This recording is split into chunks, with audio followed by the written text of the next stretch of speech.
शिक्रापूर पोलिसांची मोठी कारवाई. धोकादायक गुन्हेगारावर एमपीडीए अंतर्गत स्थानबद्धतेची कारवाई. शिक्रापूर पोलीस स्टेशन हद्दीत वास्तव्यास असलेला सूरज उर्फ मोन्या संजय देडगे वय 27 वर्षे याच्यावर सार्वजनिक सुव्यवस्थेला बाधा निर्माण करणाऱ्या कृत्यांमुळे एमपीडीए कायद्यान्वये स्थानबद्धतेची कारवाई करण्यात आली आहे. देडगे याच्याविरुद्ध खून-खुनाचा प्रयत्न, जबरी, चोरी, गंभीर दुखापत आणि घातक शस्त्रांचा वापर अशा एकूण 6 गंभीर गुन्ह्यांची नोंद आहे.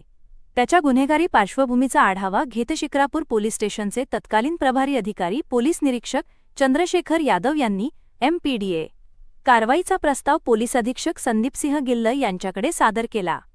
प्रस्तावाची पाहणी करून तो पुढील कार्यवाहीसाठी जिल्हाधिकारी तथा जिल्हा दंडाधिकारी जितेंद्र डोडी यांच्याकडे पाठवण्यात आला.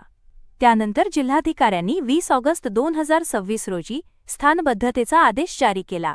या कारवाईमुळे सराईत गुन्हेगारांमध्ये चांगलाच वचक निर्माण झाला आहे.